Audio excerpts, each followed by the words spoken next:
வண்டி எடுத்துகிட்டு ஒரு ட்ரிப்பு மாதிரி கிளம்பி மதுரவாயல் ஹைவேஸை பிடிச்சி இன்றைக்கி நம்ம வந்த இடம் தான் சென்னை எக்மோரில் இருக்க கவர்மெண்ட் மியூசியம். நல்லா இருந்துச்சு பார்க்குறதுக்கு. பார்த்திங்கன்னா செங்கோட்டை மாதிரி இருந்துச்சு. அதை நான் சுற்றின என்விரான்மெண்ட்டு பார்த்திங்கன்னா பயங்கரமாக இருந்துச்சு. அதாவது ஒரு அமைதியாக, ஒரு பச்சை பசேர்னு க்ரீனிஷாக இருந்துச்சு. அங்கே நிறையா பேர் படிச்சுட்டு இருந்தாங்க. கேட்டப்போ தான் சொன்னாங்க, இல்லை ப்ரோ, உள்ள அமைதியாக இருக்குது, படிக்கிறதுக்கு நல்லாயிருக்கும், மைண்டு ஃப்ரீயாக இருக்கும் அப்படின்னு சொன்னாங்க.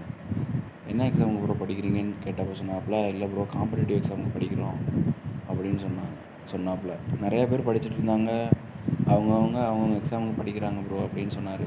சரி ப்ரோ, வரேன் ப்ரோ அப்படின்னு சொல்லிட்டு நம்ம மியூசியத்தை பக்கத்தில் அப்படியே நடந்து வந்தாச்சு. இந்த இருக்க மியூசியத்துக்குள்ளே தான் நம்ம போக போகிறோம். இந்த அரசு அருங்காட்சியம்னு போட்ட மியூசியத்துக்குள்ளே தான் போக போகிறோம். சுற்றிலும் நல்லா ஒரு அமைதியான என்விரான்மெண்ட் இருந்துச்சு. அந்த சைடு லெஃப்ட் சைட்லலாம் இது வச்சுருந்தாங்க, சின்ன பசங்க விளாட்றதுக்கு பார்க்கு. அதுக்கு நம்ம லாஸ்ட்டாக போய்க்கலான்னு சொல்லிட்டு நம்ம மியூசியத்துக்குள்ளே வந்துவிட்டோம். உள்ளே வந்து பார்த்தா உள்ளே நிறையா சிற்பம்லாம் இருந்துச்சு. பல்லவர் காலத்து சிற்பம், பாண்டியர் காலத்து சிற்பம், தமிழ் பிராமி கல்வெட்டு எழுத்துக்கள்லாம் நிறையா இருந்துச்சு. கல்வெட்டு நிறையா இருந்துச்சு, அந்த காலத்தில் எழுதியிருந்த தமிழ் கல்வெட்டு. அப்புறம் சிற்பம்லாம் நிறையா, அந்த சின்ன சின்ன ஒர்க்கெலாம் பயங்கரமாக பண்ணி வச்சுருந்தாங்க. இப்போ இருக்க பால் சீலிங்கவே அப்போயே பண்ணி பாறையில் பண்ணி அதை சின்ன சின்ன நுட்பமான வேலையெல்லாம் பயங்கரமாக பண்ணி வச்சுருந்தாங்க. அந்த ஒவ்வொரு ஒர்க்குக்குமே அவ்வளோ டைம் எடுத்திருக்கும். அதெல்லாம் அப்படியே அவ்வளோ காலச்சக்கரம்லாம், நிறைய காலச்சக்கரம் இருந்துச்சு.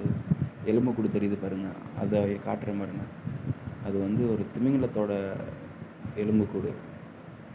அது பயங்கரமாக இருந்துச்சு. இதை பற்றி நான் வீடியோவில் பார்த்துருக்கேன், அதனால தான் சொல்கிறேன். அது ஒரு நீளமாக இருந்துச்சு. அதோட டிஸ்டன்ஸ் வந்து எப்படியும் ஒரு 40-50 அடி இருக்கும். அதோட லாங்காக பயங்கரமாக இருந்துச்சு. இதோட இனம்தான் இப்போ அழிச்சிக்கிட்டு வருதுன்னு சொல்கிறாங்க. அதை பற்றின கதைலாம் நமக்கு இப்போ தெரியல, அதை பார்ப்போம். இந்த எலும்புக்கூடுக்கிட்டலாம் லைட்டாக ஸ்மெல்லு வந்துச்சு. அந்த எலும்பில் இருக்கிறதெல்லாம் ஏதோ லைட்டாக ஸ்மெல்லு மாதிரி வந்துச்சு. பாருங்கள், நிறைய ஃபாரினர்ஸ்லாம் வந்தாங்க, விசிட் பண்ணாங்க. அந்த தூரத்தில் ஒரு பையன் தர்றான் பாருங்கள், இவன் தான் டைனோசரு. இதை வந்து சின்ன பசங்க வந்தால் ஆன் பண்ணி விடுவோன்னு சொன்னாங்க. பார்ப்போம். ஆன் பண்ணி விட்ருக்காங்க பாருங்கள். அதோட சவுண்டெல்லாம் பயங்கரமாக இருந்துச்சு. அப்படியே ரியல் லைஃப்பில் எப்படி இருக்குமோ ஒரு ரியலிஸ்டிக்காக இருந்துச்சு. அது வாயை அசைச்சு மூடுறது, வாழை ஆட்டும், கண்ணை வேறு அந்த மூடி திறக்கும். ரியல் லைஃப்பில் எப்படி இருக்குமோ அது மாதிரி தான் இருந்துச்சு. இதோட சவுண்டுக்கும் அதுக்கும் அந்த மியூசியமே அப்படியே பயங்கரமாக எக்கோ அடிச்சிச்சு. பயங்கரமாக இருந்துச்சு ஃப்ரெண்ட்ஸ். இது சின்ன பசங்களாம் கூப்பிட்டுவாங்க, அவங்கெல்லாம் பயந்துட்டு இருந்தாங்க. கூட்டிகிட்டு வரலாம், ஒரு நல்ல எக்ஸ்பீரியன்ஸாக இருக்கும் அவங்களுக்கு. அப்படியே பார்த்துட்டே வந்தோம். அப்படியே இந்த சைடு சிம்பான்சிஸு, இதெல்லாம் அந்த சிம்பான்சிஸ்லாம் இருந்துச்சு.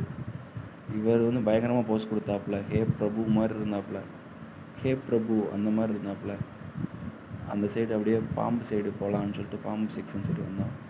இதெல்லாம் பாய்சனஸ் ஸ்னேக்கு, நான் பாய்சனஸ் ஸ்னேக்கெல்லாம் வச்சுருந்தாங்க. பயங்கரமாக பதப்படுத்தி அதை பக்குவப்படுத்தி வச்சுருந்தாங்க. வந்து பார்க்கலாம். நிறையா விலங்குகளோட எலும்புக்கூடுலாம் நிறையா இருந்துச்சு. பாம்போட எலும்பெல்லாம் சின்னதே வச்சுருந்தாங்க. இது வந்து அதோட அந்த காலத்தில் இருந்த ஏரியா போல், எப்படின்னு தெரியல.